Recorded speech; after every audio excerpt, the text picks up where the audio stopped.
Tá, então vamos lá. Qual que é a ideia do agonista inverso sozinho? O que ele vai fazer? Se eu tiver um gráfico aqui de concentração, ou melhor dizendo, de log da concentração versus resposta. Vocês não estão enxergando nada, mas vocês estão imaginando na mente de vocês o que está aqui. É um gráfico dose-resposta. Conforme eu aumento a concentração do agonista inverso, como é que deve ser minha resposta? Vou tentar.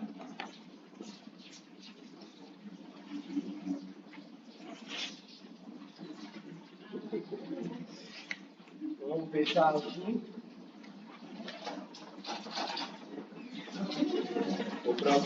Obrigado. Vocês, gente.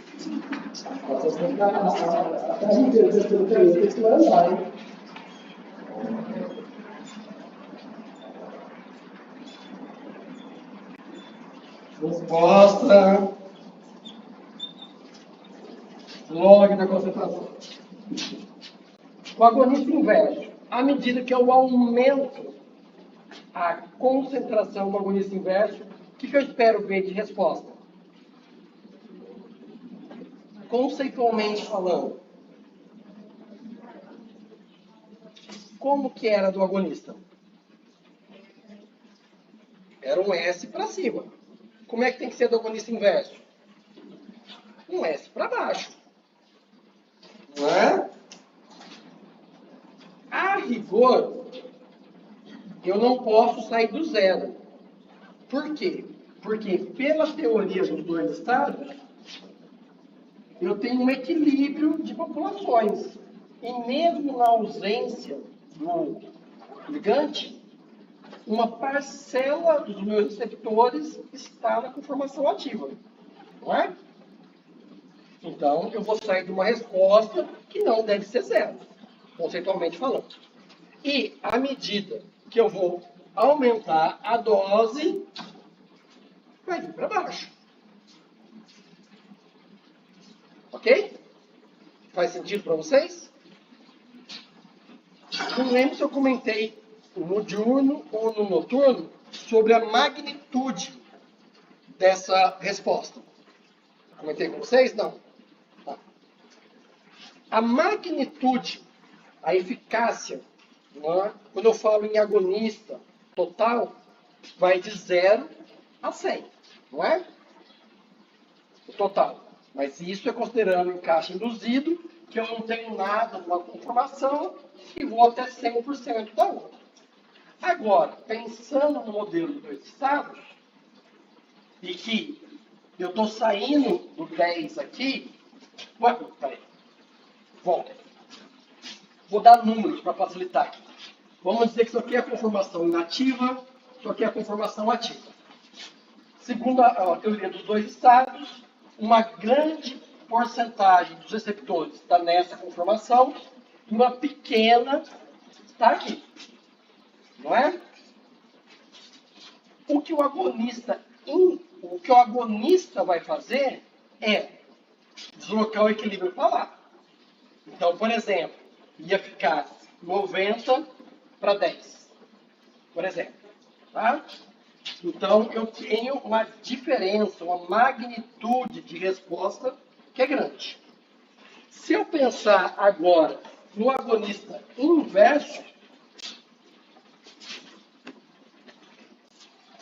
que eu vou deslocar o equilíbrio para cá, já era 90. Qual que é o máximo que eu vou conseguir? Vamos por 99, porque pela teoria dos dois estados, nunca vai ser apenas uma conformação. Vai ser 99 para 1.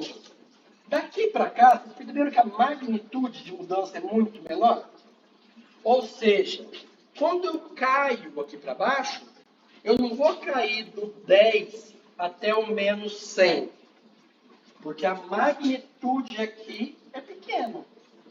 Eu vou cair do 10 até... E aqui vai ser aleatório, tá? Não tem como você saber de cada receptor. Esse equilíbrio populacional aqui vai ser um pouco diferente. Mas Eu também não posso dizer que está errado se esse platô aqui, vocês vierem até no menos 10, por exemplo. Só não pode ser uma magnitude igual do agonista total. Tá? Isso aqui é o agonista inverso. O agonista inverso, na presença de um agonista, o que vai causar? Vai causar um deslocamento na sua curva. Vou fazer, sei lá, uma cor. Tentar fazer uma cor diferente aqui. Fazer um pontilhado.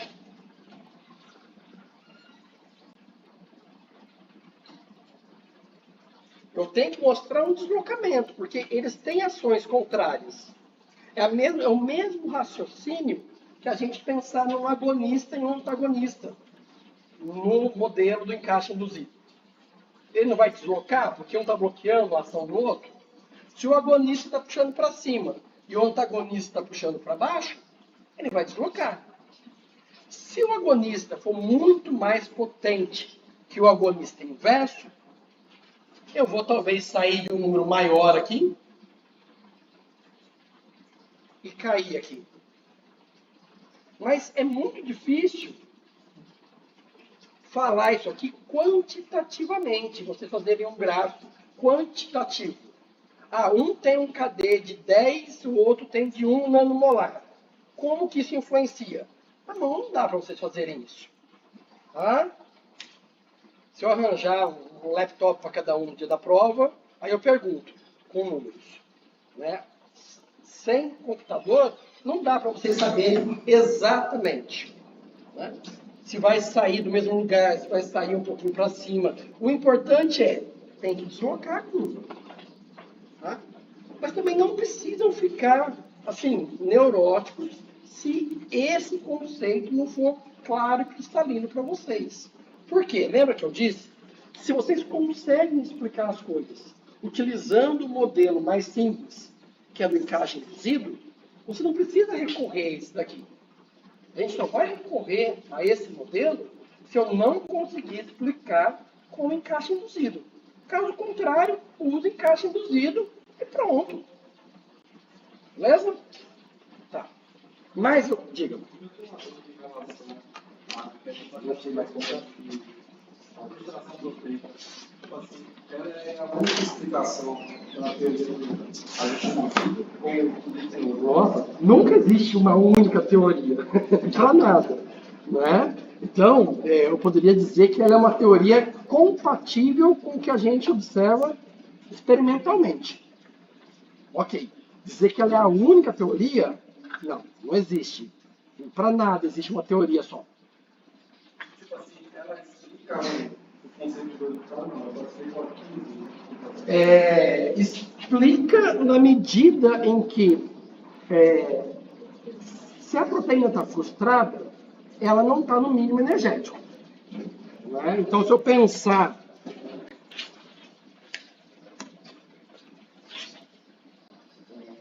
na outra apresentação, vamos voltar lá no...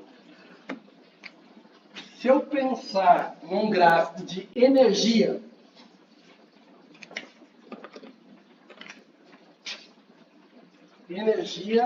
versus aqui caminho reacional, conformações, o que vocês querem, tá? Uma proteína desenovelada, ela tem uma energia potencial lá em cima. E à medida que ela enovela, ela vai chegando aqui embaixo. Tá? Se a gente imaginasse que a proteína está no mínimo energético, qualquer coisa que fizesse ela mudar essa conformação, eu teria que fazer subir para uma conformação de maior energia.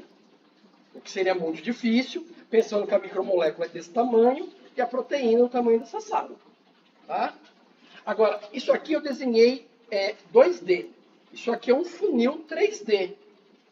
Se você imaginar um funil 3D, a mesma altura está aqui, aqui, aqui, aqui, aqui, aqui. Então tem centenas ou milhares de conformações que são isoenergéticas. E elas estão em equilíbrio uma com a outra, com uma pequena variação de energia.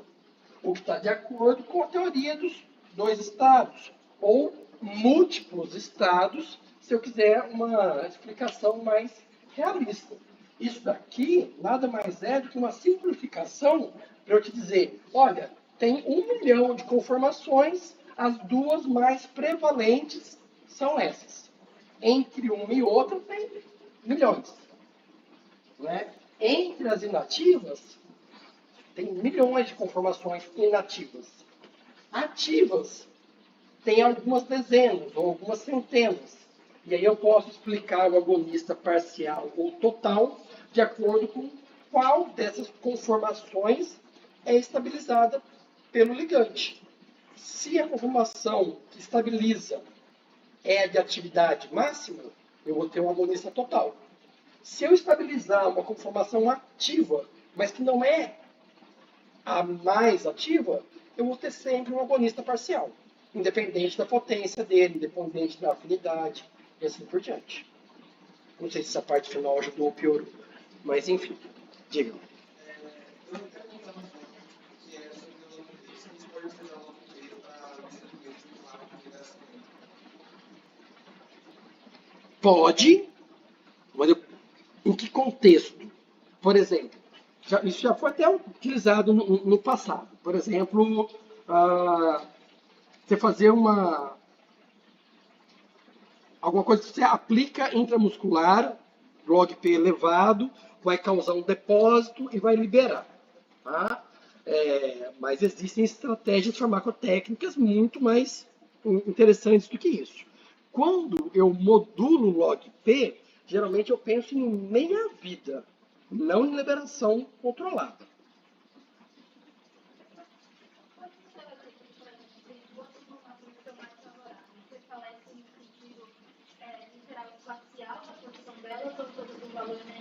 Valor energético. Só isso? Tá bom.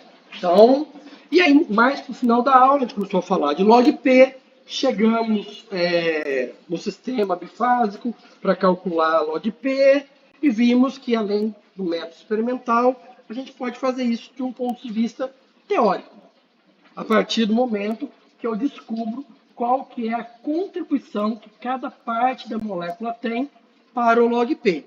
Eu faço um somatório e chego num valor predito, que é próximo o suficiente do real, ou melhor dizendo, do experimental, para eu conseguir tirar conclusões adequadas sobre a lipofilicidade da molécula. Saber se ela vai ser bem absorvida, se eu preciso modular isso ou não, se ela vai ter permeabilidade pelo barreira hematocefálica ou não, e assim por diante. Tá? Na aula prática, já que agora todo mundo fez a aula prática, a gente viu esse exemplo aqui, de um derivado benzênico com duas hidroxilas. E vocês calcularam os valores lá pelo Marvin Sketch e deu um valor de 1.3 alguma coisa. Tá? E na aula eu disse para vocês que esse aqui era o mais lipofílico. De fato, experimentalmente, ele é o mais lipofílico. Não vou entrar em detalhes aqui sobre qual experimento, mas esse aqui é um dado experimental. Mas vejam que o valor calculado foi maior, em todos os casos, do que o valor experimental. E a gente vai entender hoje, um pouquinho melhor, o porquê desse erro. Tá? E quando que ele ocorre em maior ou menor grau. Uma coisa interessante também é esse dado aqui, ó. Porque nesse contexto aqui da gente comparar moléculas e achar a contribuição de cada fragmento, a gente poderia tabelar os valores de fragmento, né? Eu poderia dar uma tabelinha para vocês na prova e vocês calcularem o log P na mão. Olha que coisa fácil. Né? Era só somar. Entretanto, tem casos onde a contribuição do fragmento muda de acordo com a vizinhança dele. O raciocínio é o mesmo que nós fizemos aqui. dependendo da vizinhança, a interação, a contribuição muda. No caso aqui desse exemplo, o nitro alifático e aromático, se ele está numa cadeia alifática, ele só tem o efeito de retirar elétrons. E, nesses casos, ele diminui o log P. Quando o nitro está num anel, aí eu não tenho só o efeito sacador de elétrons. Eu tenho o efeito de ressonância que ele tem também naquele anel. E o efeito de ressonância, junto com o retirador de elétrons, e junto com o volume que esse nitro tem, vai fazer com que a lipofilicidade aumente ao invés de reduzir. Tá? Então, me recordo também que eu falei para vocês que o Marvin Sketch ele não utiliza os fragmentos, ele utiliza um método próprio dele. Tá? Essa migração de fragmentos para um método diferente ocorreu em parte por causa disso daqui. Porque para usar fragmentos, eu preciso analisar o contexto onde o fragmento está. E antes do machine learning, isso não era tão simples para fazer computacionalmente. O computador ele não conseguia aprender olhando moléculas. Hoje, talvez, seja mais simples implementar isso do ponto de vista de programação. Mas, antes do machine learning, não era tão simples assim. Tá? Já expliquei por quê. Vamos lá. Vamos tentar aplicar o que a gente sabe do OP para entender as limitações. Falei para vocês algumas vezes que a gente precisa usar o valor de log P com senso crítico. Tá? Eu tenho aqui alguns antagonistas de endotelina que poderiam ser utilizados para tratamento de hipertensão pulmonar. No desenvolvimento dessas moléculas, fizeram variações diferentes nas posições X, Y e Z. Essas variações estão representadas aqui. Os valores de log P calculado dessas moléculas varia muito pouco. E baseado nos valores de log P, como vocês esperariam que fosse a absorção? Muito boa. Né? Tá lá em cima. Tá? Agora, quando eu olho a área sobre a curva do quanto realmente foi absorvido, quanto maior esse número aqui, ó, melhor a absorção, quanto menor, pior a absorção. Eu vejo uma variação de absorção que é de praticamente 300 vezes. Enquanto os valores de log P não estão variando praticamente nada. Do menor para o maior, variou 0,7. Né? Nenhuma unidade de log não variou. Como que a gente explica essa dissonância de informação entre o log P calculado e a permeabilidade das moléculas? Sugestões? Peraí, você falou? Supervalorização. Os valores de log P são superestimados porque eu estou usando octanol água. Alguém falou alguma coisa?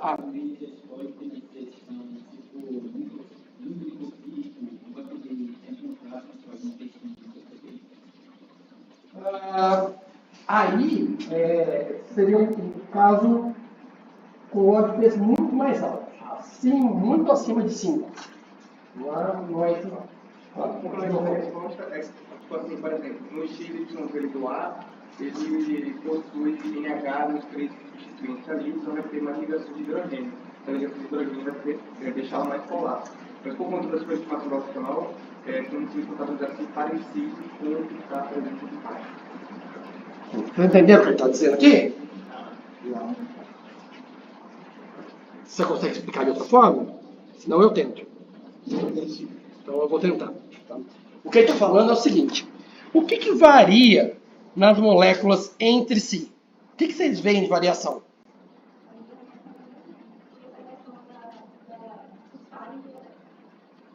Os pares de elétrons e da ligação de hidrogênio. Né? Porque, por exemplo, uma das coisas que nós vimos nas práticas é que grupos ionizáveis podem afetar a permeabilidade. né? Eu desenhei a molécula neutra, eu poderia ter uma superestimativa do valor de log P em função disso. Acontece que todo mundo tem o mesmo grupo ionizado. Então, se eu errei para um, eu errei para todo mundo. Tá? Só que aqui, na absorção, eu não estou vendo isso. Se estava ionizado no A, também vai estar ionizado no D. Então, não é essa razão que explica essa diferença. O que está variando de A para D, realmente é a capacidade de formar ligação de hidrogênios. Vamos imaginar a molécula com NH, NH, NH. Eu tenho NH, C-O, NH. Que função que é essa? NH, C-O, NH. Amida seria se tivesse NH de um lado só. É uma ureia. Né? Aqui, com NH, eu tenho um anel do tipo imidazólico, né? Onde esse hidrogênio aqui pode ser doado. Tá? Então, o NH, NH, o H é doável, o H é doável, o H é doável. Então, essas três posições, eu tenho doadores de ligação de hidrogênio. Quando eu substituo na posição Y o NH por O, que é essa posição aqui, o que acontece com esse oxigênio vizinho à carbonila? O oxigênio é um aceptor de ligação de hidrogênio? Para isso, o que ele precisa ter? Seus pares de elétron. Só que os pares de elétron aqui vão entrar em ressonância. Então, não vão estar disponíveis para formar a ligação de hidrogênio. Por isso, eu tenho uma redução na capacidade de formar a ligação de hidrogênios, de A para B. E depois de B para C, eu tenho a mesma coisa. É pergunta? Não, né? Tá? Porque aí eu troquei esse NH por um oxigênio, tem um anel oxazol, o par de elétrons do oxigênio entra na ressonância do anel. Não está disponível para participar de ligação de hidrogênio. De novo, eu tenho uma redução no número de ligações de hidrogênio. E, por fim, aqui, nessa posição, eu metilei o nitrogênio, que antes tinha um hidrogênio para doar, agora não tem mais. Então, eu vejo uma redução progressiva no número de ligações de hidrogênio que a molécula faz, e, com isso, uma melhoria na permeabilidade. Como foi muito bem apontado aqui, isso não fica evidente pelo valor de log P calculado. Por quê? Porque o octanol tem uma hidroxila. Então, a minha fase orgânica está fazendo ligação de hidrogênio. E, ao fazer ligação de hidrogênio, ela está favorecendo que grupos doadores ou aceptores de ligação de hidrogênio fiquem confortáveis na fase octanol. Mas quando a molécula entra na membrana, no fosfolipídio, ela faz ligação de hidrogênio ali no meio? Não. Por isso que eu disse que tem uma superestimativa na lipofilicidade quando eu uso o sistema octanol-água. Poxa, se eu sei que octanol-água tem esse problema, por que eu continuo usando octanol-água? Porque até hoje ninguém encontrou uma solução melhor. Se vocês encontrarem, ótimo. A gente vai deixar de usar octanol-água. Mas enquanto ninguém acha alguma coisa melhor, a gente tem que usar o octanol-água, usar senso crítico e criar alguma estratégia para ter uma ideia quando que a predição pelo log P está próximo do correto e quando ela está errando muito. Vamos voltar aqui atrás um pouquinho. Aqui agora é fácil entender porque está errando, né? Eu tenho duas hidroxilas. Eu tenho dois grupos que fazem ligação de hidrogênio. Aí o valor calculado deu 1,3, que é uma estimativa para cima. Porque a hidroxila no octanol, beleza, ela está feliz. Mas a hidroxila, quando vai entrar na membrana e passar pelo fosfolipídio? Não é tão simples assim. Por isso, o log-P experimental já é um pouco menor. Tá?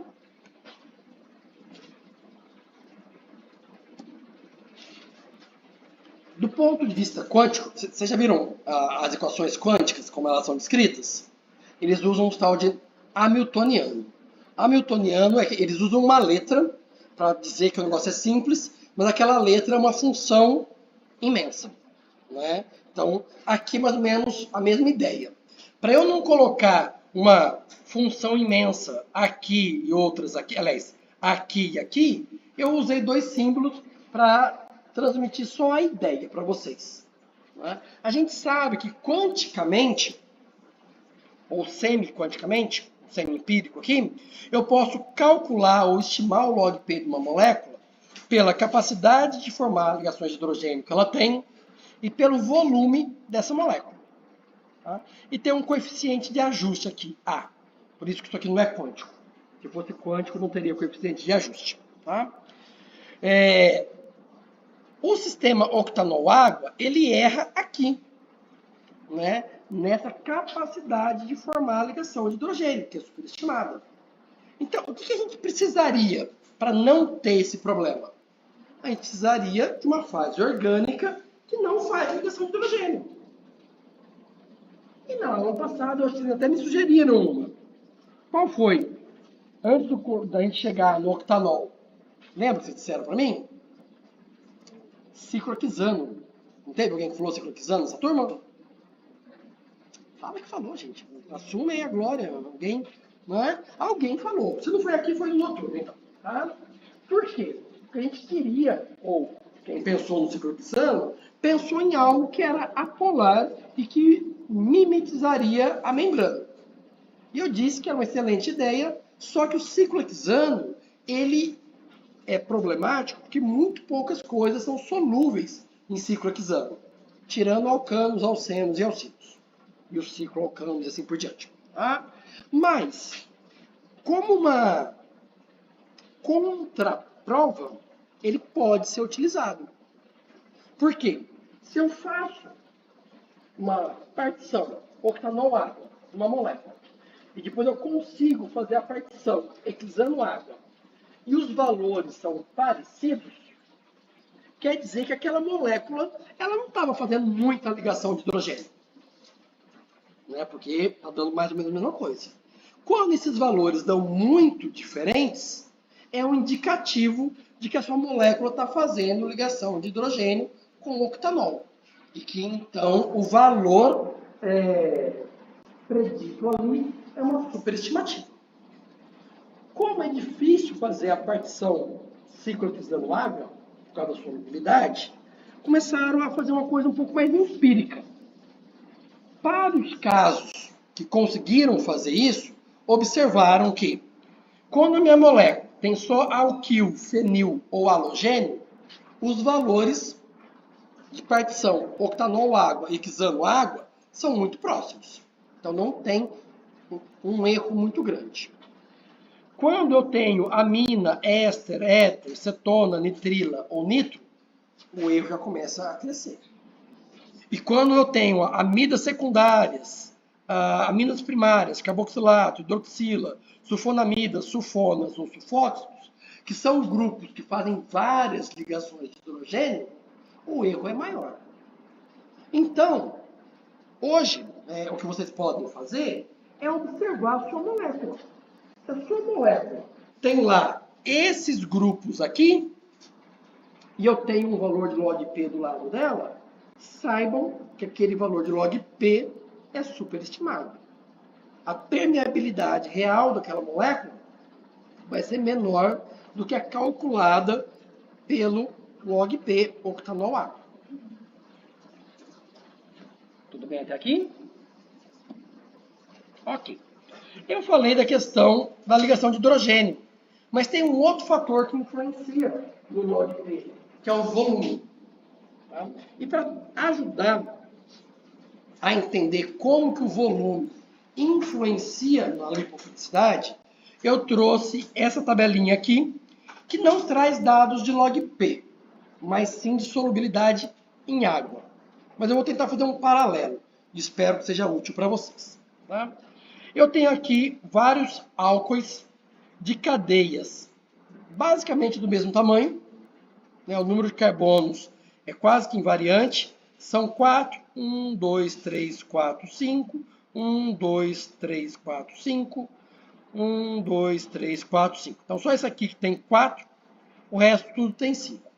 Com 4, é miscível em água. Com 5, eu vou desde pouco solúvel até uma solubilidade moderada.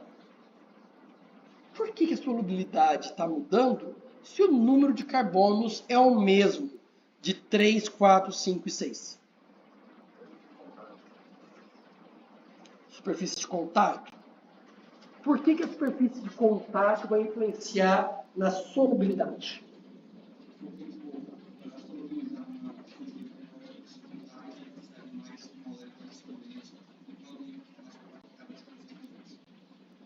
Ok? Entenderam o que eu quis dizer? Não é? Isso está representado também de forma gráfica. Aqui. Uma cadeia alquílica linear. A cadeia alquílica não vai fazer ligação de hidrogênio com a água. Correto? Mas as moléculas de água, elas vão fazer ligações de hidrogênio umas com as outras. Para se estabilizar e formar uma rede que isola a cadeia alquílica. O termo científico para isso é clatrato. Tá? E essas moléculas de água ao redor da cadeia alquílica têm uma entropia reduzida, porque elas interagem umas com as outras, mas nunca com a molécula de água que está ali no meio. Então eu meio que congelei as moléculas de água ao redor da minha porção hidrofóbica. Tá? Se vocês contarem aqui o número de moléculas de água ao redor dessa cadeia alquílica e dessa cadeia aqui, que tem o mesmo número de carbonos, aqui eu preciso de um número muito menor de águas. Então, se eu pensar do ponto de vista termodinâmico, a entropia desse sistema aqui é maior, porque eu tenho 5 moléculas de água livre em comparação com esse daqui. Então, é mais favorável, entropicamente, eu preciso de menos moléculas de água, é mais fácil do ponto de vista termodinâmico para solvatar isso daqui, que é mais compacto do que a cadeia alquílica linear. É o mesmo raciocínio aqui. Então, conforme eu aumento, aliás, que eu diminuo o volume, eu aumento a solubilidade em água. E conforme eu aumento o volume, eu aumento a lipofilicidade. Isso explica porque lá atrás o nitro, por exemplo, tem um efeito de aumentar a lipofilicidade. Por que o cloro tem um efeito de aumentar a lipofilicidade? Tá? Porque, vamos pensar, cloro não faz ligação com hidrogênio? Faz ou não faz?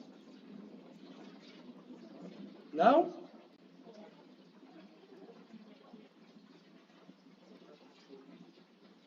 Quem são os átomos que fazem ligação de hidrogênio? Só? Não é. Vamos forçar menos. Vamos forçar menos.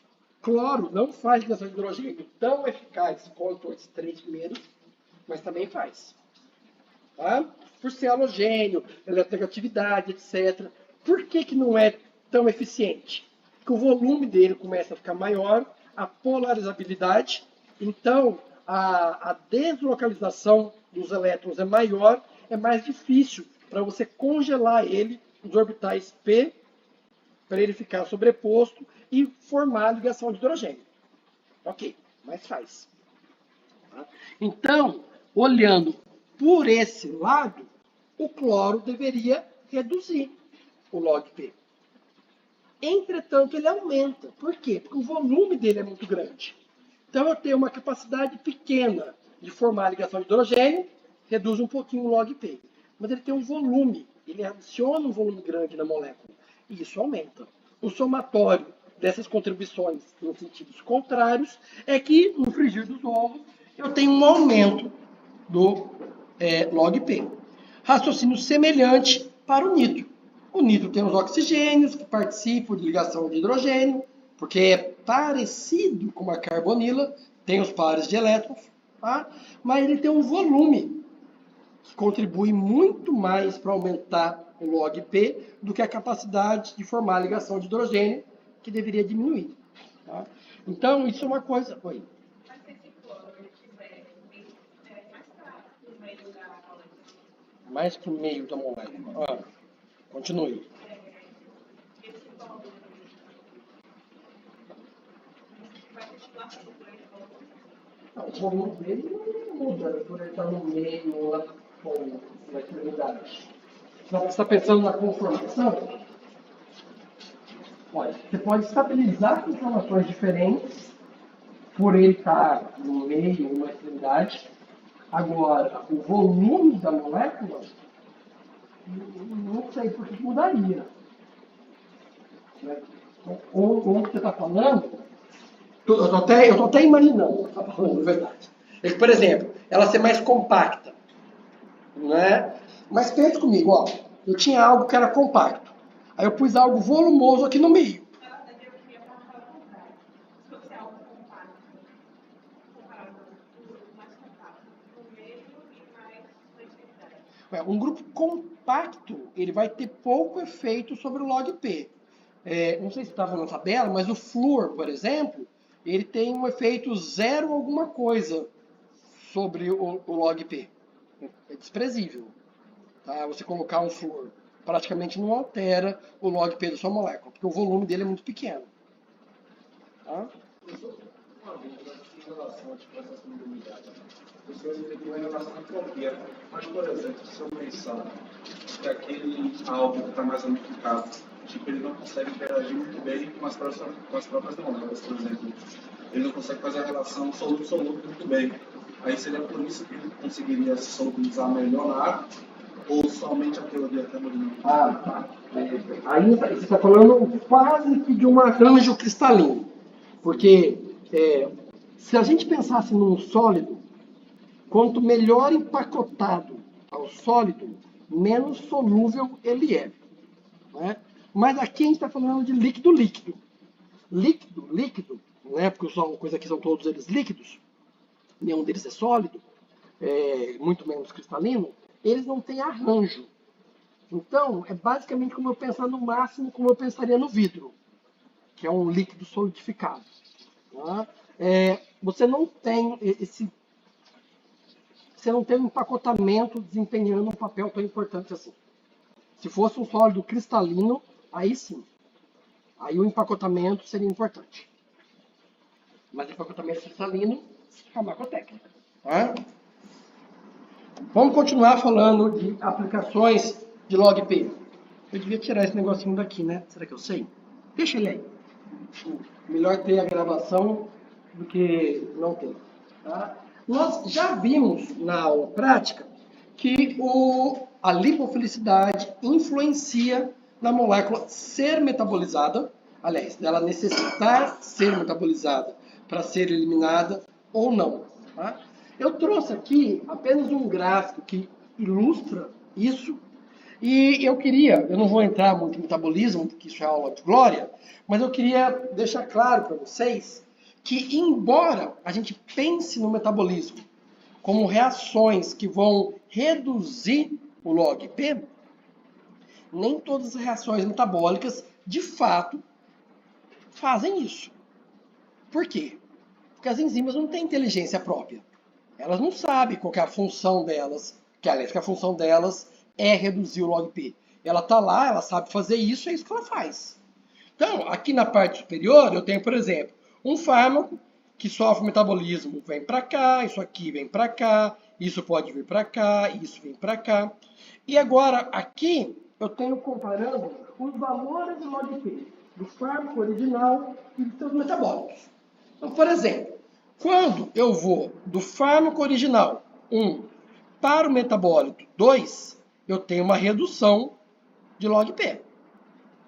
Entretanto, de 2 para 3, eu tive um aumento de novo.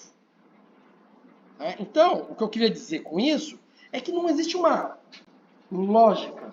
O que ocorre são essas reações porque é ela que diminui o log P e favorece a excreção.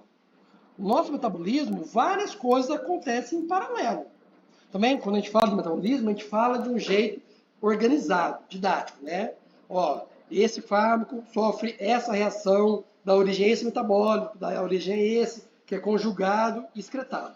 É só isso que ocorre? Não. Milhões de coisas ocorrem ao mesmo tempo.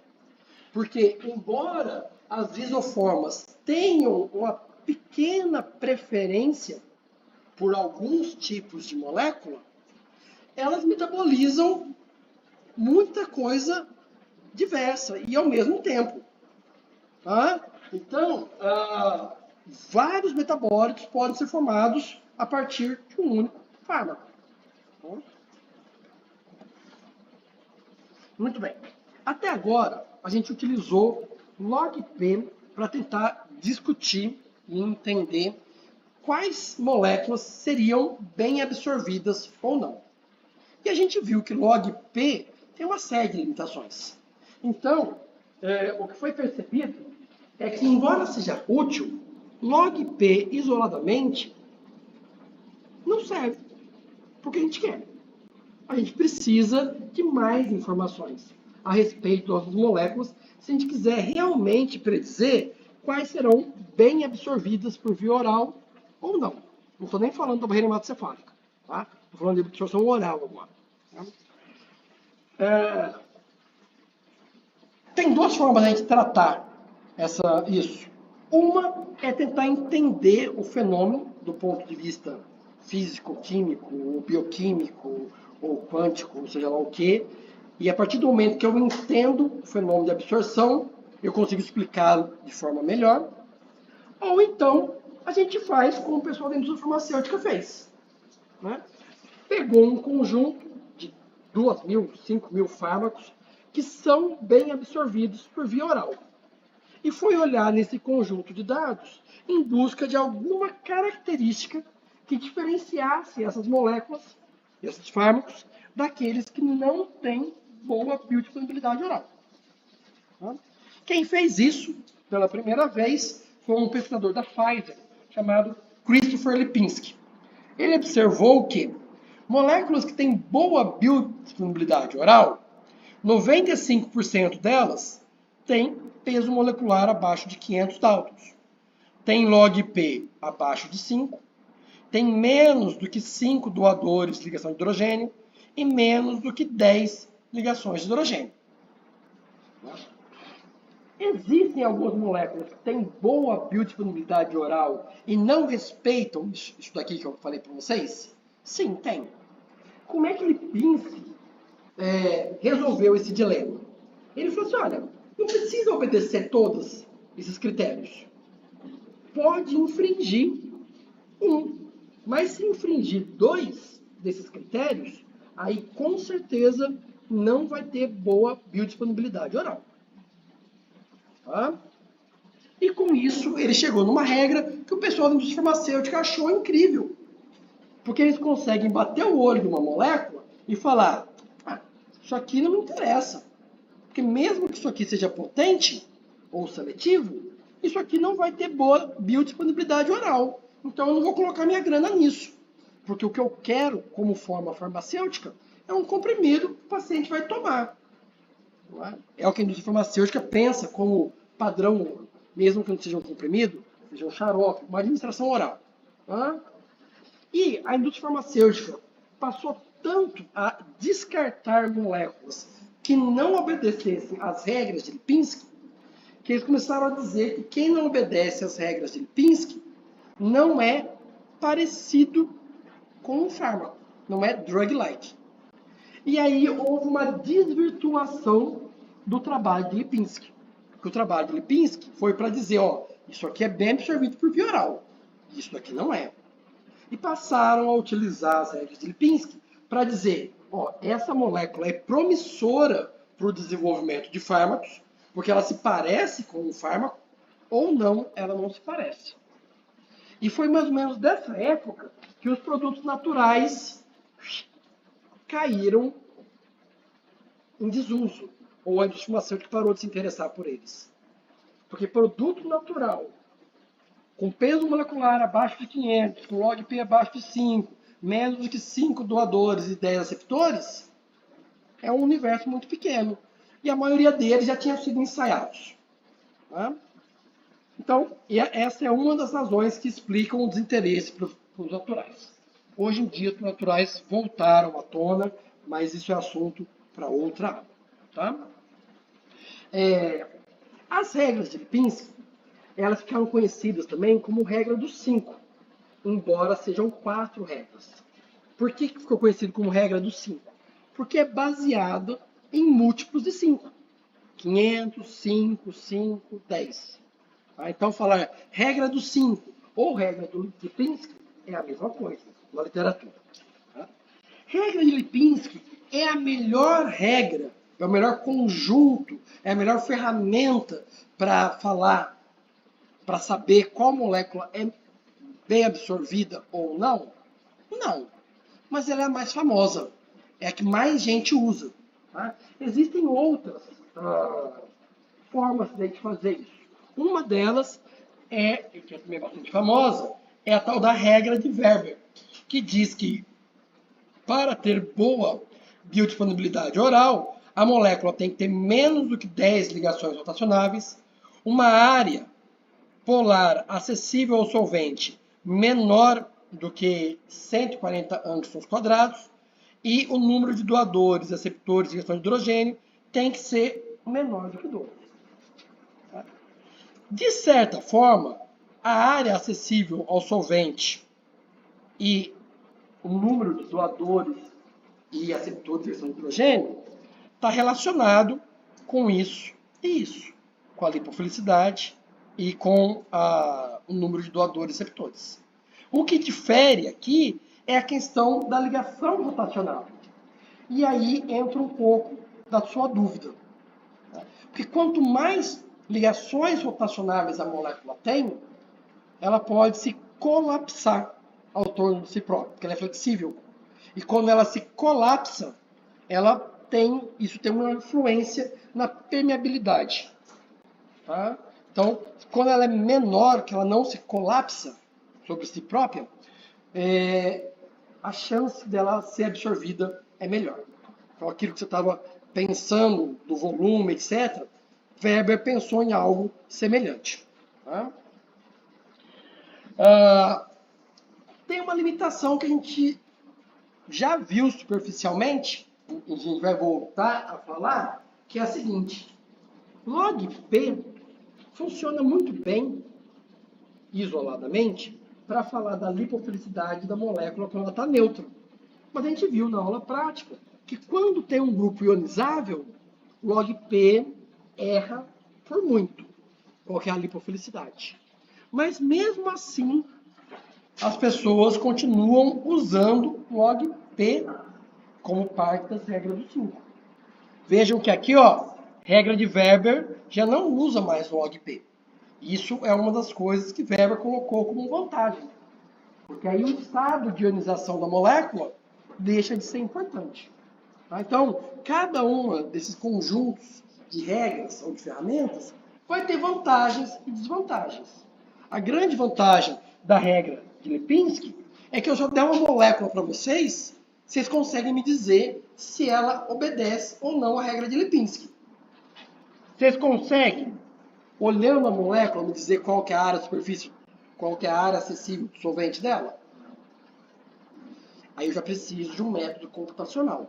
Então, mesmo que a regra de Weber seja melhor para alguns casos e não sofra com o problema de ionização, não é tão fácil de eu aplicá-la sem um auxílio computacional.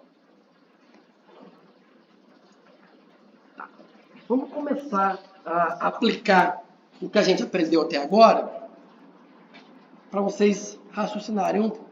Né? E vamos começar a pensar em grupo, não pensar individualmente ainda. Tá?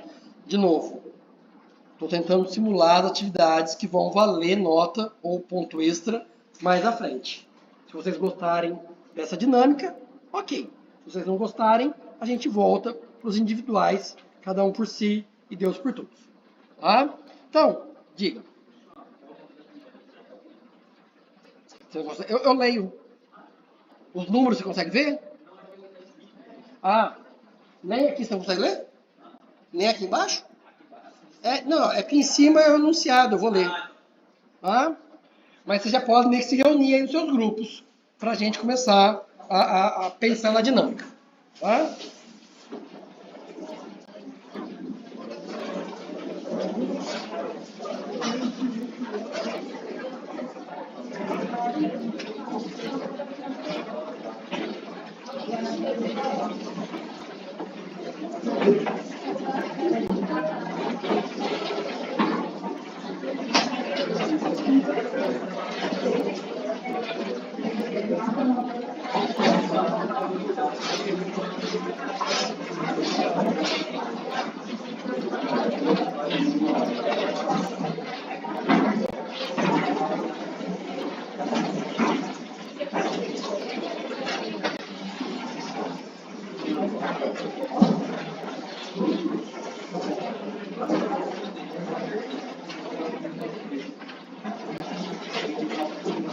Gente, eu vou ler o enunciado depois das perguntas. Talvez a gente não faça exatamente o tempo que está aqui, porque não está valendo nota, a gente quer um pouco mais de agilidade. Tá? Mas vamos lá. Então, o que diz o enunciado? O estudo dos receptores canabinoides mostrou que o subtipo 1, na tabela CB1, está associado à obesidade e efeitos psicotrópicos, enquanto o subtipo 2, CB2 na tabela, somente é expresso em locais inflamados, limitando essa ação e não está associado à dependência. De posse dessas informações, iniciou-se a busca de antagonistas canabinoides para o tratamento da obesidade. Neste processo, os seguintes derivados foram do composto protótipo. Então, o protótipo primeiro ali é o 1, com hidrogênio, né? Foram sintetizados e avaliados. A ideia é, eu tenho esses 4 derivados aqui e eu medi os valores de KD e C50 e log P para cada um deles. Tá? Eu quero saber, um fármaco que haja sobre CB1, ele também pode ter efeito psicotrópico? Ou não? Justifique sua resposta. 2. Qual dos compostos tem maior índice de seletividade, SI, para CB1? Qual que é o SI? Qual que é o valor? Tá? Qual dos derivados é o melhor protótipo para o tratamento da dor? Lembrando, inflamação e dor estão relacionados. Então, seria nessa perspectiva que está sendo tratado aqui. Tá? Eu vou pôr um cronômetro, 5 minutos, resposta primeira. 5 minutos, resposta segunda. Alguém vai levantar a mão e falar. Tá, gente. Alguém pode vir aqui, pode vir todo mundo, pode fazer o que você quiser.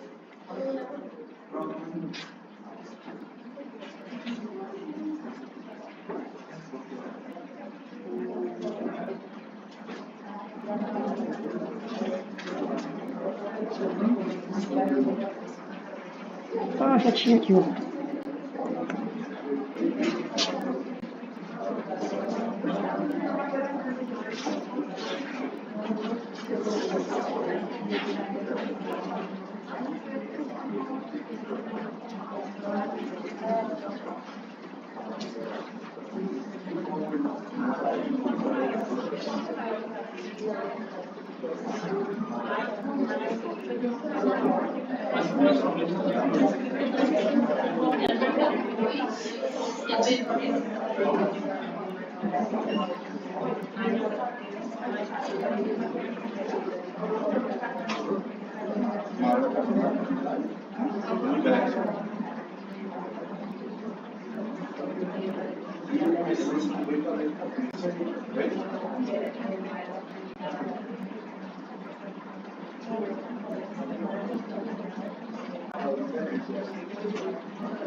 Gente, lembre-se, primeira pergunta, 5 minutos. Depois a gente vai para a segunda. Não fique discutindo as 3, não, senão dá os 5 minutos, a resposta da primeira não tem.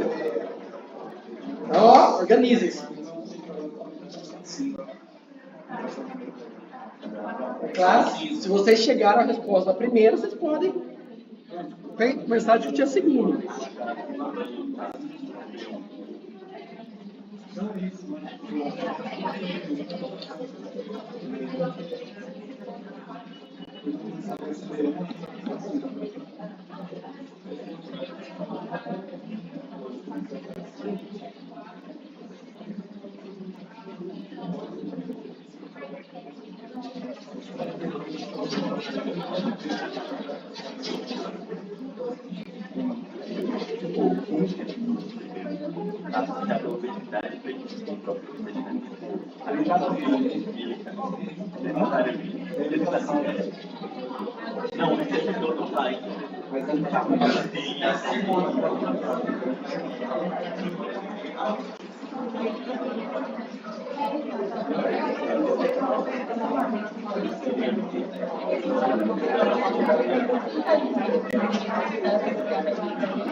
O tempo acabou. O tempo acabou na primeira pergunta.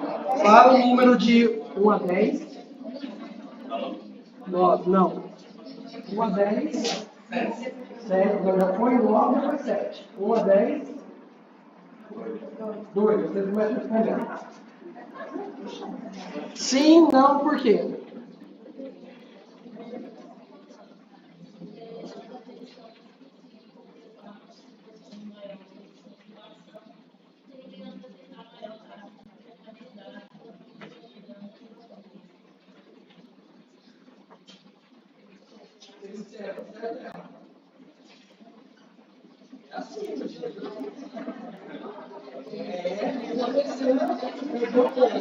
Entendeu?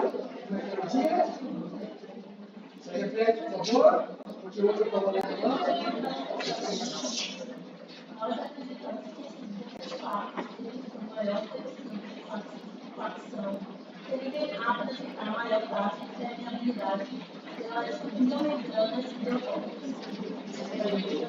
Tá certo ou errado?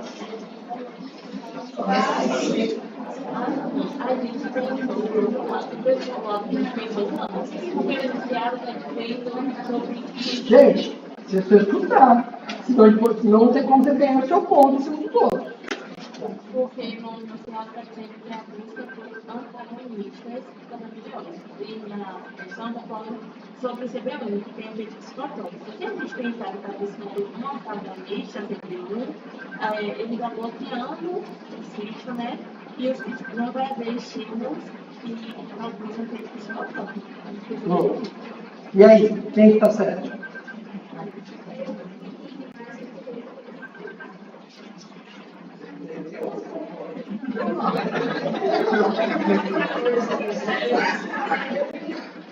Concordo com eles aqui. E vocês? A gente tem que, por exemplo, então a gente poderia falar que um agonista, caso fosse um agonista, ele teria um efeito psicotrópico, porque ele teria afinidade e efeito, né? Atividade intrínseca com esse receptor. Mas, se for um antagonista, a gente não vai perceber nenhum efeito, né, em relação a essa questão da psicotrópica, a não ser que fosse administrado um agonista que permita esse sintoma. E aí não seria sentido, porque o receptor está também falando que está bloqueado, né, pelo antagonista. Então vamos lá. Aprendizado para o futuro. Se é para dizer a mesma coisa, não precisa falar. Né? Não vai ganhar ponto por dizer a mesma coisa. Tá? No dia, vão ter por 3 grupos respondendo e um grupo que é juiz. Um grupo vai escutar todas as respostas e falar: esse é o grupo que acertou. Se o grupo juiz reconhecer qual que é a resposta correta, quem deu a resposta e o grupo juiz ganhou nota. Por isso que você vai falar a mesma coisa, o que falou primeiro falou. Só que aí, quem ganhou o ponto, ele não participa da próxima pergunta. Ele já ganhou o ponto dele. Entendeu? Outra regra. Quem respondeu agora, não fala mais pelo grupo na próxima vez. Então, não adianta ter a pessoa que gosta de estudar ou a pessoa que gosta de falar. Porque ela só vai falar uma vez. Ok? Aí eu falo. Ganha. Ganha. Isso eu falar que os 3 contaram para mim. Ué, ele não ganha nada e o grupo que está certo vai ganhar, porque eu vou falar. Se alguém der a resposta certa, essa pessoa ou essas pessoas vão ganhar. Tá? Vamos lá.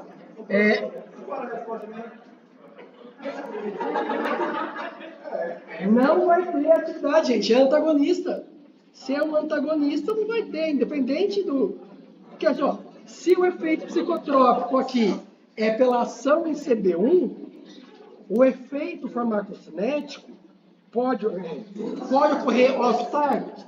Sim, sonolência, é um efeito inespecífico por ele estar entrando no sistema nervoso central. Mas um efeito psicotrópico por estar entrando no sistema nervoso central, gente, aí antihistamínico ia ser vendido muito mais caro de primeira geração. Né? Ia faltar na farmácia. Vamos lá. Vamos fazer mais uma, pelo menos. Vamos pegar o 2 aí, que é rápido. Já está contando o tempo já, viu? Se alguém já sabe, já pode levantar a mão, senhor.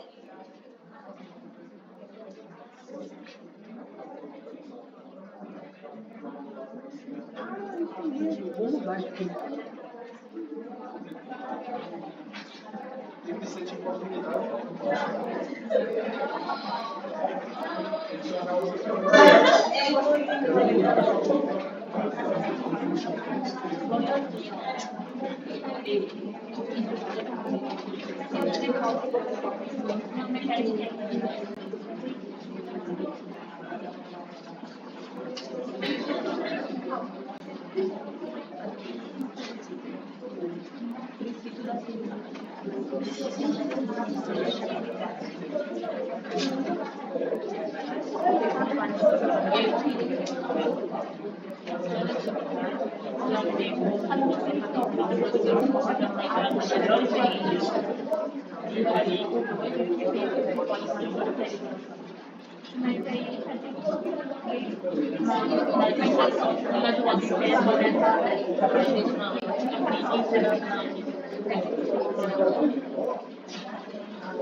Gente, quem quer o primeiro horário de segunda-feira? Pode se concentrar. É porque ele faltou na aula. Vamos participar de alguma coisa. Agora, se não está valendo nota, se vai ficar aí também, não tem problema.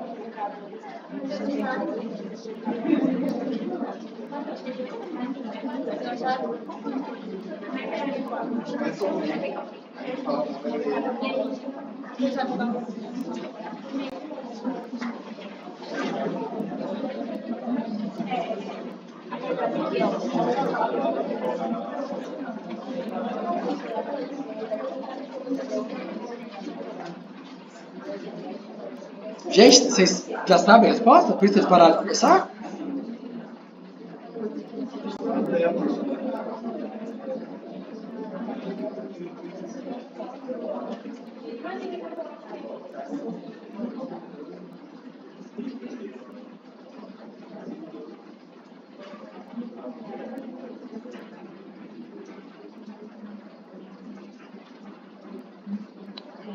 O dia que valer nota tem mais duas coisas importantes.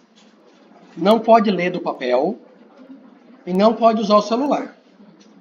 Por razões óbvias. Pode. Se tiver que fazer alguma conta, pode. Que envolva mais do que dividir dois números.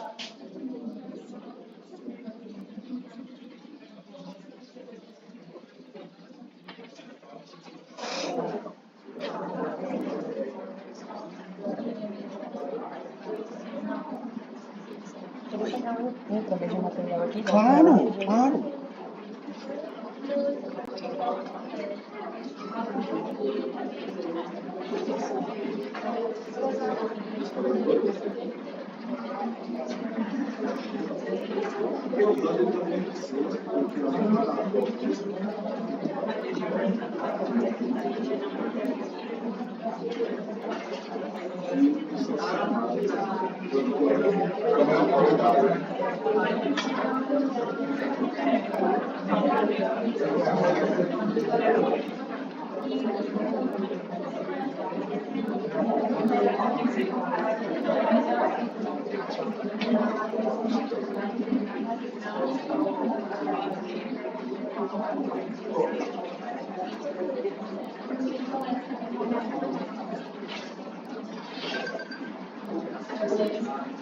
Terminou o tempo.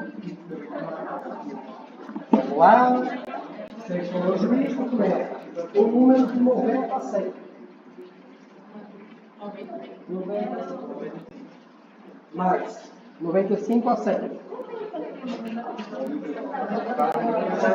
95 a 100 foi o número. Acertar. Vou responder. Vocês vão perceber que quem responde primeiro pode ter a vantagem de já responder certo, ou vocês podem prestar atenção e melhorar essa resposta. Vamos lá. Qual dos compostos tem maior índice de seletividade e qual que é o índice de seletividade? 1, 2, 3 ou 4?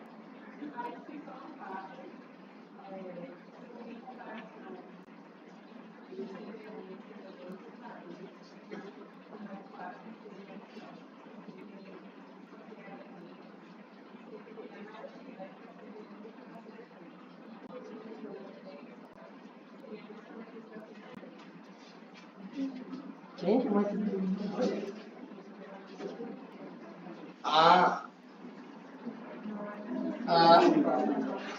Responder. Pode repetir isso, gente, por favor. Repete isso, por favor.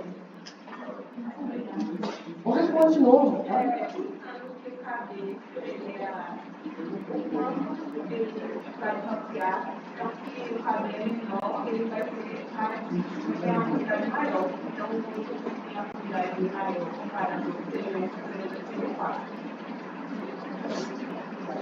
Pode falar vocês?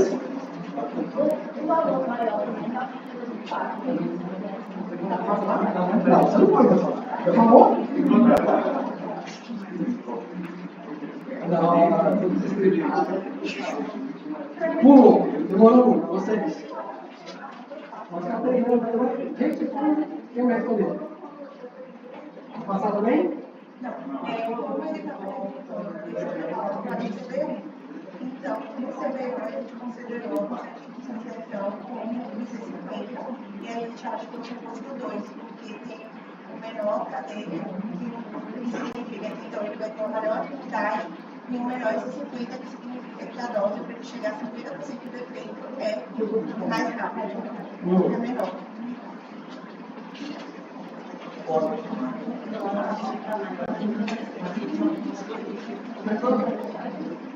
Você concorda com os dois ou não? Eles são diferentes. Se eu ficar pro final, você vai melhorar.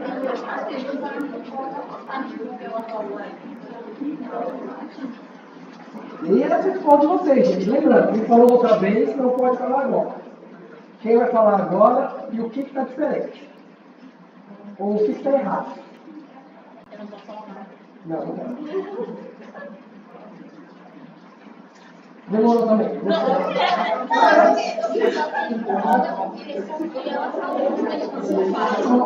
Eles estão falando, então foi juiz de novo. Nós concordamos com o que a coleguinha falou da questão do caso, porque eles também tem essa questão da relação do CV1 com o CV2, que o valor do caso estava maior. Qual que é a relação? Essa parte do perdi. A relação da atividade. Do caso. O CV1, quando está no cálculo, não vai atividade, CV2. Não, CV2, dá um valor maior do cálculo. Ninguém falou totalmente de seletividade, percebeu, né? Ninguém, nem ninguém vai falar. Tá, vocês escutaram todo mundo. Quem dos três está correto, ninguém está correto? Você não pode.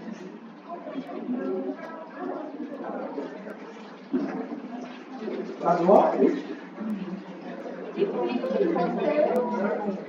Ok, gente, ó, é importante que isso aconteça hoje, né? Tem um tempo. Se ninguém responder, passa a vez e a turma deixou de ter a oportunidade de ter. Então, tem um lado positivo, você pode ficar quietinho no seu canto e ganhar um ponto sem fazer nada, mas também corre o risco de você, sabendo a resposta, se o colega não falar, você também não ganha. Então, atividade no grupo, vocês têm que agir como um grupo. Vocês podem se beneficiar pelo grupo ou vocês podem ser prejudicados pelo grupo. Por isso que eu estou fazendo a atividade hoje, né, sem valer nota, para a gente ter essas situações. Porque tem gente que é tímido, não quer falar, e eu não vou forçar ninguém a falar. Né? Essa responsabilidade é partilhada pelo grupo. Vamos lá. Resposta. Primeiro, para calcular índice de seletividade, não se usa IC50. O correto é usar KD. Tá? Não basta ter o menor KD. Se eu for olhar para o valor de menor KD, para CB1, é o 2 que tem menor valor de KD para CB1. Eu preciso olhar para a relação. Eu quero que a relação CB1 para CB2 seja o quê? A menor possível. Ou o contrário, né? Então, por exemplo, aqui, ó, no 4 é um índice de seletividade de 2 vezes. A afinidade de CB1 é metade, o valor é metade, ou seja, a afinidade é o dobro para CB1. Cadê? Mais fácil eu fazer aqui, né? Se eu dividir aqui, ó, a relação dos dois é um índice de seletividade de aproximadamente 2 vezes, porque a afinidade é metade. Os outros aqui, vocês falaram corretos. Todos eles são mais seletivos para CB2 do que para CB1. Mas ninguém me falou qual que era o valor do índice. Então, se fosse valer algum ponto, quem ganhar ia ganhar só metade do ponto. Porque ninguém falou a resposta inteira. Tá? Só para vocês... digam.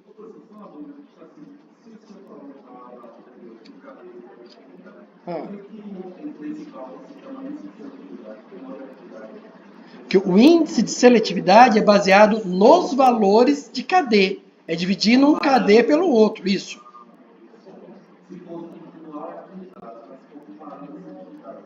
Não. Seletividade é sempre algo relativo. Por exemplo, você pode me dizer, eu gosto de mulher. Absoluto. Não estou dizendo que você goste, mas vamos no meu exemplo, tá? Mas olha só, eu prefiro loiras do que morenas. Ou eu prefiro mulatas do que branquelas. É uma preferência. Aqui, gostar é afinidade. A seletividade é, eu gosto mais desse em relação àquele. E perdão se eu usei algum termo inapropriado, tá? Mas então é relativo.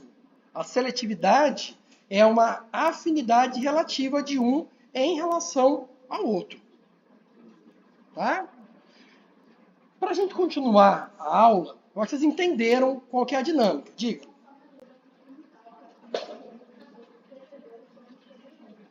Sim.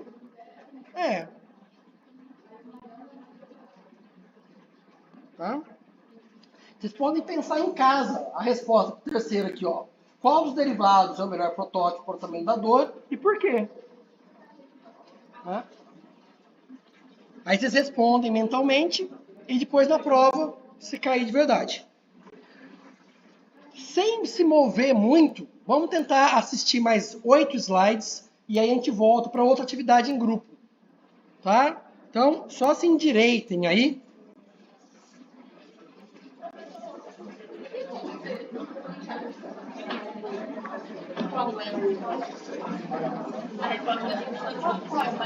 É o 4, porque eu preciso fazer uma comparação dos valores de KD. Não adianta só eu ter uma molécula que é altamente afim, que tenha só um KD baixo. Por exemplo, aqui, ó, quem tem o menor KD para CB1 é o composto 2. Mas o KD dele é melhor ainda. Aliás, o menor para CB1 é o 2. Mas a afinidade dele para CB2 é ainda maior. Então, ele vai se ligar seletivamente em CB2, em detrimento de CB1. Porque ele tem uma maior afinidade. Sim? Tá. Gente, como a gente já viu na prática, o segundo fator que influencia bastante na absorção é a ionização. E eu comecei a falar nas práticas que a gente abordaria esse tópico na teoria antes de voltar a tratar dele na prática. Porque para falar de ionização de fármacos, eu preciso resgatar alguns conceitos que vocês têm e talvez aplicá-los de uma forma um pouquinho diferente. Por exemplo, se eu vou falar de ionização, eu preciso identificar quem são os grupos ionizáveis. E os grupos ionizáveis são ácidos e básicos. São os grupos ácidos e os grupos básicos. Como que eu identifico que um grupo é ácido ou básico? Depende de qual teoria de ácidos e bases eu estou utilizando. Vocês viram pelo menos 3. A de Arrhenius, lá no ensino médio, a de Bronsted-Lowry, talvez no ensino médio, mas com certeza no ensino superior, e mais recentemente a de Bronsted-Lowry. No caso de um sistema biológico que é aquoso, a minha substância está diluída, o meio é polar e assim por diante, a teoria de ácidos e bases que melhor se adapta para esse cenário é a de Bronsted-Lowry, não é a de Lewis. Então, o que a gente vai ter que fazer? Porque orgânica gastou muito tempo para incutir a teoria de ácido de Lewis na cabeça de vocês. Não é? Porque a teoria de ácido de Lewis é excelente para explicar reatividade química. Por que que reage num meio aprótico, com aquecimento, sem aquecimento, assim por diante. O sistema biológico é diferente de uma reação química.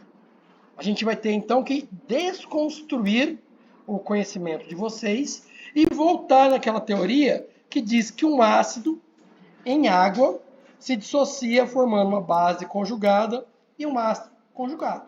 Nesse caso, a água funciona como base, mas uma base em água forma um ácido conjugado e uma base conjugada, e aqui a água funciona como um ácido.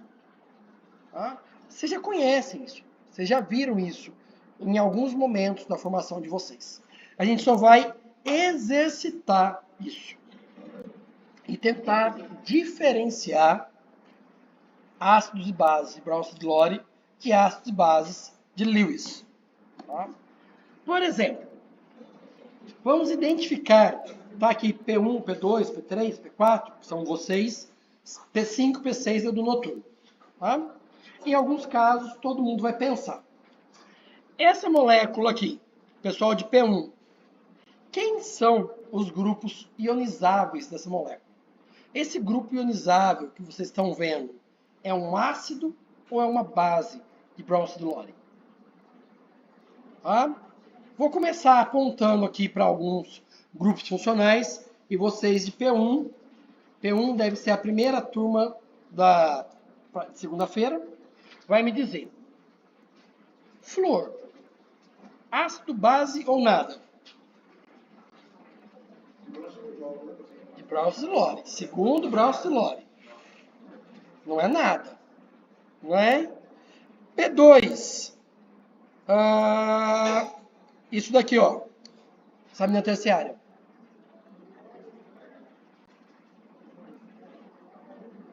Se é ácido, base ou é nada. Esse daqui, ó.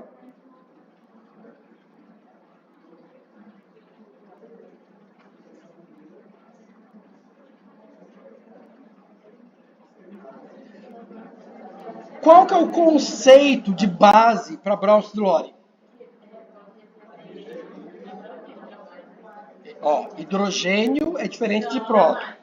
Isso. Então, a base recebe próton, o ácido doa próton. Tá? Vamos por exclusão. Isso aqui tem próton para doar? Então já não é ácido. Tá? Para receber o próton, o que eu preciso ter? Um par de elétrons. Esse nitrogênio tem par de elétrons? Não? Não, estou verificando se a química orgânica continua a mesma. Vai que os nitrogênios mudaram, né? Não é mais trigonal, planar, para baixo, com par de elétrons para cima. Tem. Então isso aqui é o quê? Uma base. P3. Isso daqui, ó. O que é isso daqui? Primeiro, a função é o quê? É uma amida. É importante olhar a função e não o átomo isolado. Porque se vocês olham o átomo isolado, isso aqui é uma amina primária. Mas eu devo tratar isso aqui como uma amina primária? Não. Não é? Eu devo tratar ela como uma amida. A amida é ácido, base ou não é nada? peraí. Porque foi ácido, base, agora foi ácido, ácido. Não é nada.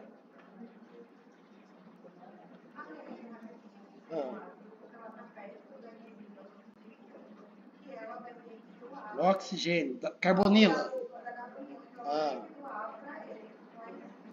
Doar para ele? Peraí. Ó, ninguém doa hidrogênio, doa próton.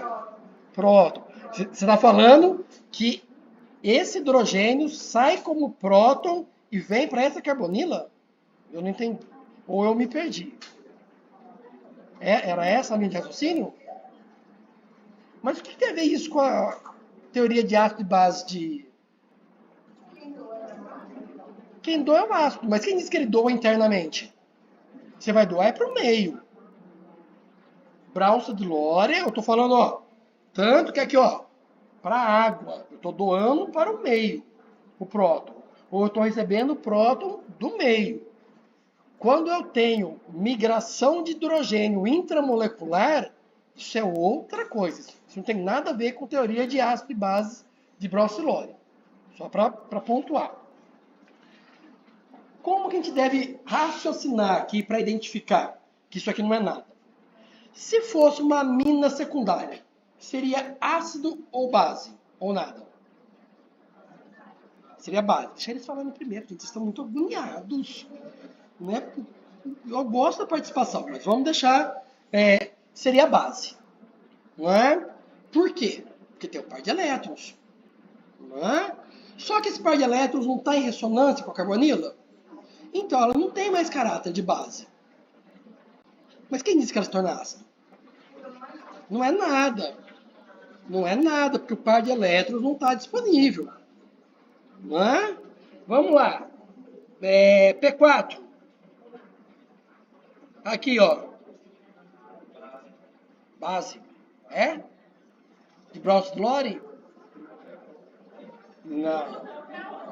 E eu estou apontando para o cloro aqui, ó. Por quê? Vocês estão apontando para onde? Só quando eu fico balançando. Esse daqui não tem ponteiro, vai. Ó, o cloro, P4, é o quê? Ácido, base ou nada? Nada. Éter, P4 ainda. Nada. Carboxila. Tá mais fácil. Todo mundo, quem responder primeiro ganha. Sulfonamida. Errado. P4 ainda. Porque o oxigênio, o éter. Porque o éter não é nada. Tá. Você está pensando nos pares de elétrons dele para receber? Né? A nucleofilicidade desse par de elétrons é muito diferente das aminas e ele não tem o suficiente para receber um próton. Ele pode participar de ligação de hidrogênio, mas ele não recebe próton. Não fica O+. A gente vê nitrogênio, aminas quaternárias, não tem? Porque ele recebeu um próton. Mas você nunca ouviu falar do oxigênio mais. Né? Por isso. Continuando, sulfonamida, que já falaram que é nada e não é nada, não é? Sulfonamida, aqui ó. Vamos lá. Raciocínio lá de P4. Se fosse a amina primária, seria o quê? Seria a base. Vizinho a ela, eu tenho um grupo retirador de elétrons. A base virou nada. Eu tenho um segundo grupo retirador de elétrons. Enxofre, dupla O. Virou base para nada, de nada para ácido fraco. Tá? Esse raciocínio, ele é uma simplificação. Mas ele funciona para 99% dos casos. Deve ter alguma exceção? Tem. Qual que é? Eu não achei ainda. Mas como toda regra tem exceção, deve existir. Diga. Por exemplo, se eu retirasse então, o nitrogênio desse nitrogênio associado a essa clorogênio, ele ia estabilizar os elétrons remanescentes do sistema por esse virar ácido fraco?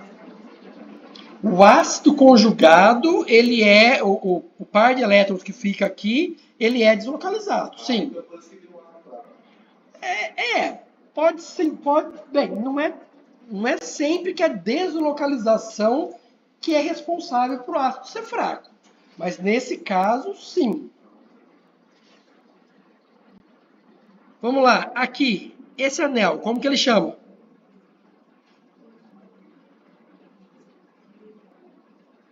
Não? Ninguém? Quando tem nitrogênio é azo, né? Quando tem 4 nitrogênios, tetrazol. É um anel tetrazólico. O anel tetrazólico é ácido básico ou não é nada? Depende? Não, estou falando do anel.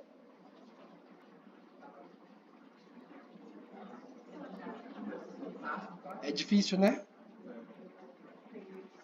A prática vai levar vocês à perfeição.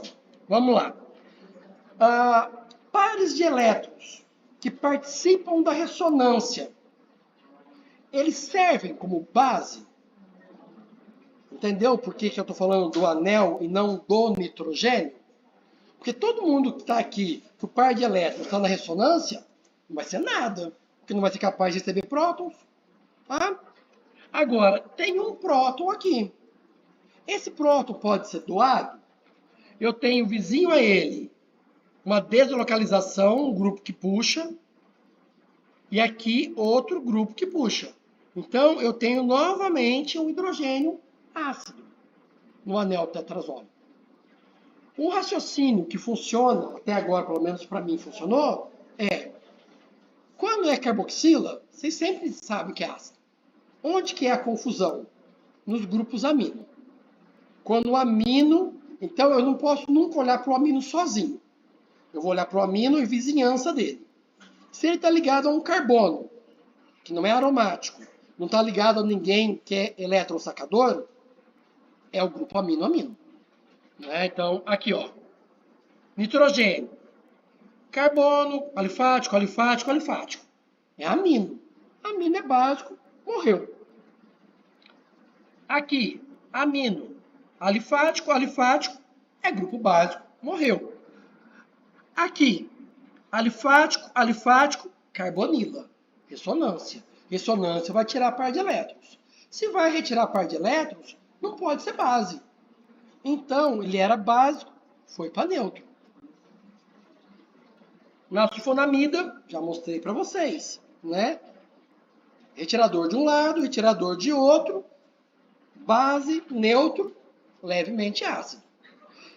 Eu estou falando levemente ácido porque eu sei o valor de pKa. Vocês não sabem.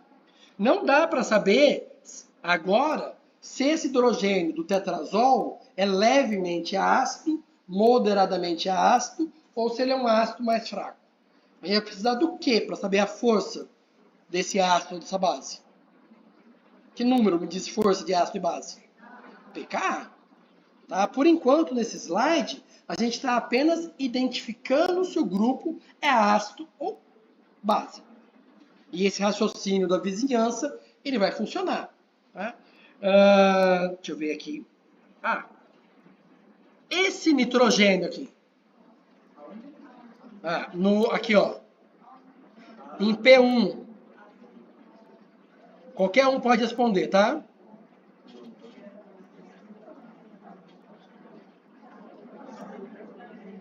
Ele deve ser ou nada ou uma base muito fraca. Tá? Por quê? Alifático, alifático, mas tem um aromático aqui. Então o par de elétrons dele vai estar deslocalizado na nuvem ali. E vai estar pouco disponível para participar recebendo um próton. Então esse raciocínio simplório, ele funciona. Existem... Diga.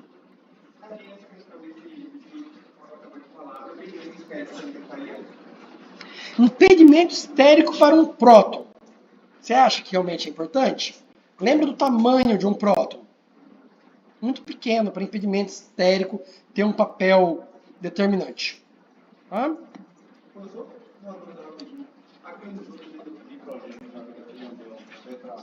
Azóio. Esse aqui, Eles são considerados básicos ou nada? eles não são nada porque os pares de elétrons dele estão participando da ressonância.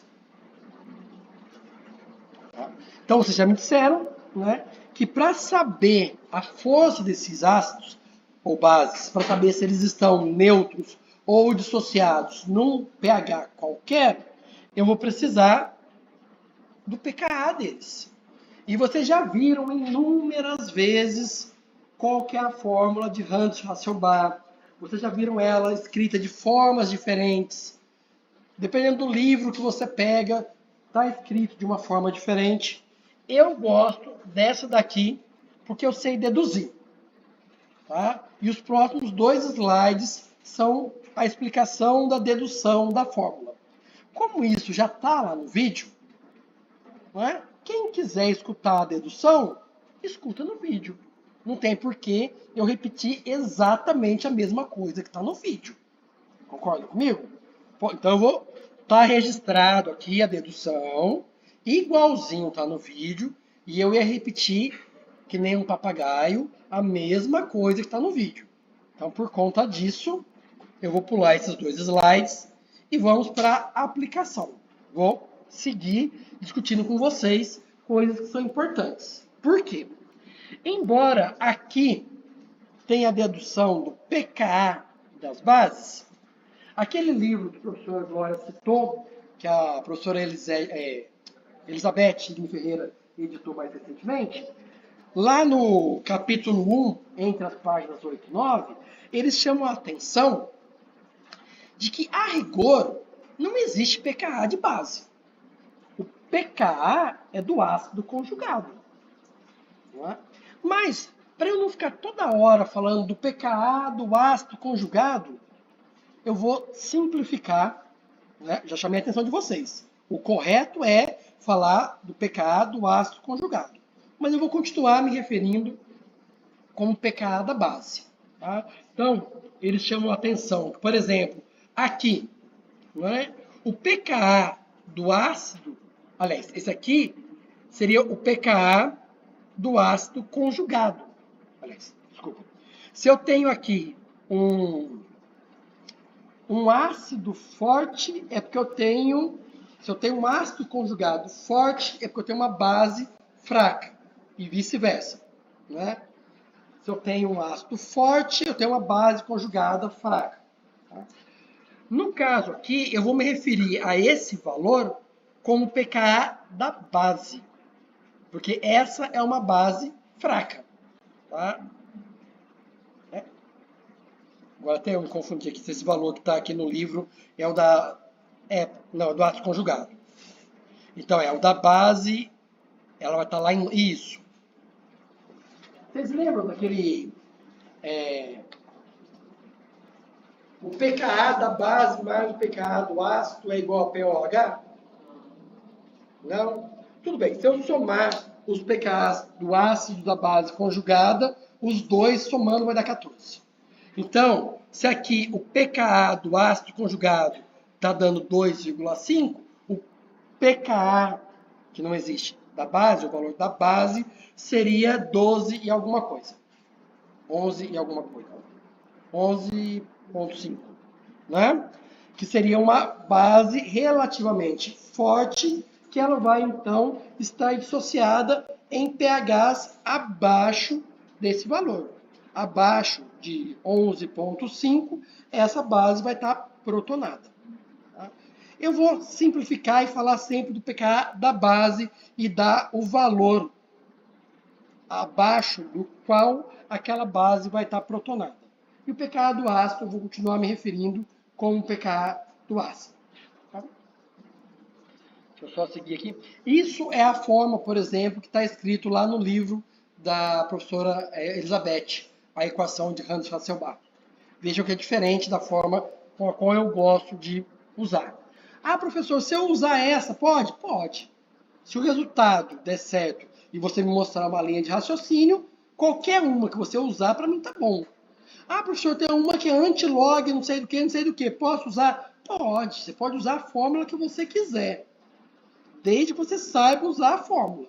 E chegue no resultado correto, para mim qualquer uma está valendo. O importante é o quê?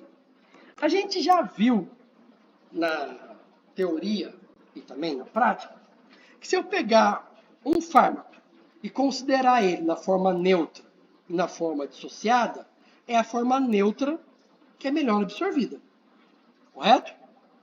Então, como nós temos no trato gastrointestinal uma variação de pH, eu tenho que saber qual que é o estado de protonação ou de dissociação do meu fármaco, para saber se ele vai ser melhor absorvido no intestino, no estômago, se ele não é bem absorvido em lugar nenhum, e assim por diante. Então, eu vou usar a equação de Hunt-Wassermann para calcular a concentração de espécie neutra num determinado pH. Como que eu faço isso? Como que são os exercícios de pKa? Eu preciso dar para vocês o pH, eu preciso dar o pKa, porque não tem como vocês adivinharem o pKa olhando para a molécula. A partir disso, é só aplicar a fórmula. Não tem para onde ir. É matemática pura e simples. Tá? Como envolve em algum momento um log, vocês podem usar a calculadora. Pode usar a calculadora do celular? Não, não pode usar a calculadora do celular. Por razões óbvias. Ou pelo menos para mim é óbvio. Não sei se é óbvio para todo mundo. Não é?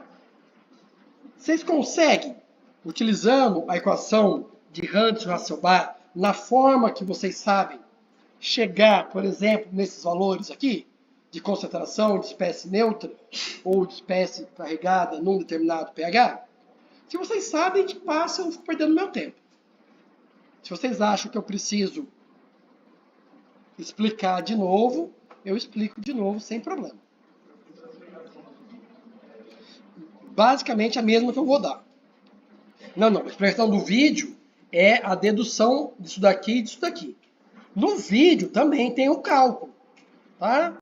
O que eu gosto de chamar a atenção, e isso eu vou fazer independente do vídeo, é o seguinte. A gente precisa ter senso crítico. Não é? Por exemplo, o amobarbital tem um pKa aqui de 8.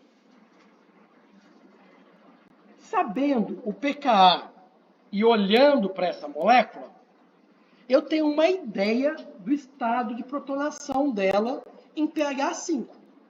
Não tem? Sim ou não? Vocês conseguem ter uma ideia? Sim. Ela vai estar majoritariamente neutra. Por quê?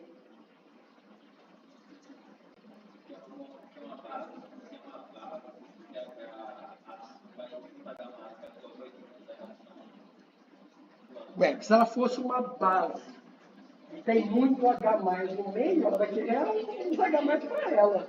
Ela vai ficar associada. Então, vamos olhar o entorno. Uma carbonila passou de base para nada, outra carbonila passou de neutro para ácido. Então, o amobarbital, eu tenho o NH como ácido, e agora eu sei que é um ácido fraco, porque eu estou vendo o valor de pKa dele. Um ácido em pHs abaixo do seu pKa, ele vai estar neutro ou dissociado?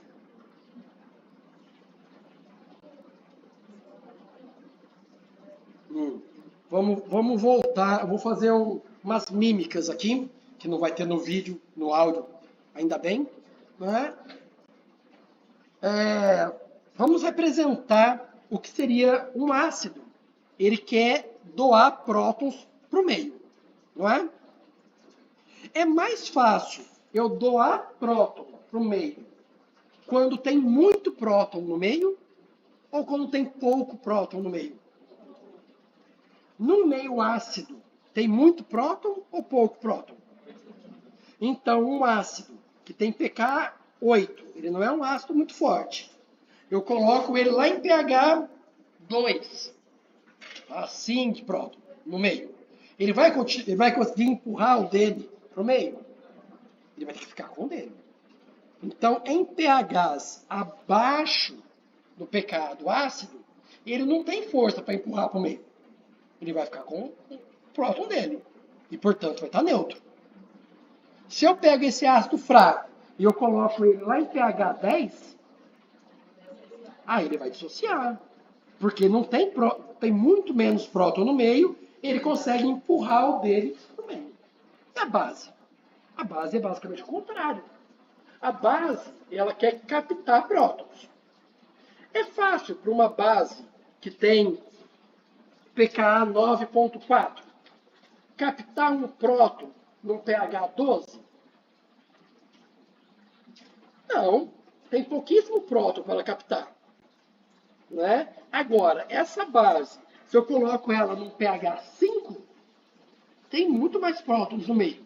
Ela, ó, capta esse próton do meio. Base vai estar neutra acima, receber próton abaixo. O ácido vai estar neutro abaixo, doar próton acima. Tá? Como a aula está quase terminando, eu vou fazer uma pergunta para vocês antes da gente sair daqui. Só pelo valor de pKa, dá para eu saber se um fármaco é ácido ou básico?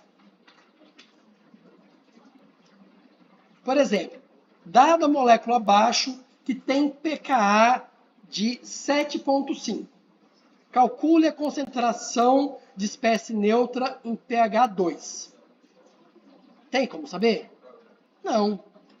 Valor de pKa não determina se é ácido ou base.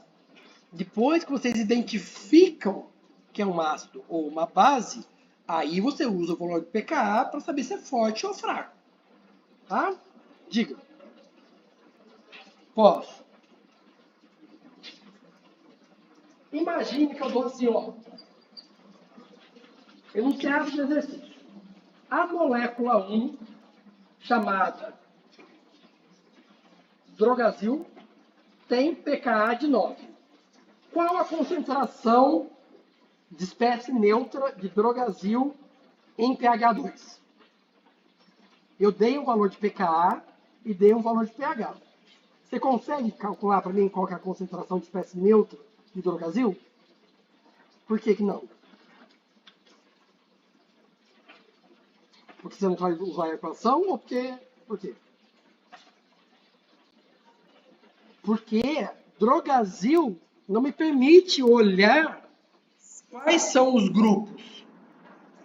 Um pKa de 9 pode ser de um ácido fraco ou pode ser de uma base que não é tão fraca assim. Então, eu sempre tenho que olhar a estrutura, identificar se tem grupos ácidos ou básicos, para depois fazer a aplicação da equação de Ramsey-Hasselbalch. Tá?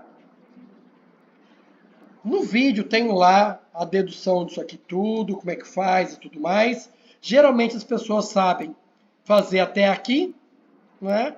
Quando a gente tira o antilog e vem para cá, e a grande sacada matemática que vocês aprenderam lá no ensino fundamental é trocar duas variáveis por uma variável só. Se eu chamar isso aqui de alfa, vou chamar isso aqui de 1 menos alfa. Se eu chamar isso aqui de x, vou chamar isso aqui de 1 menos x. Qual que é o erro mais comum nas provas? A pessoa chama x em cima e põe x menos 1 embaixo, em vez de 1 menos x. Como ele inverteu aqui, vai dar tudo invertido depois. Tá? E aí vem o senso crítico. Porque na hora que deu um número, por exemplo, era um ácido com pKa de 8. Você fez a conta e deu que em pH 2 ele está 100% dissociado. Faz sentido?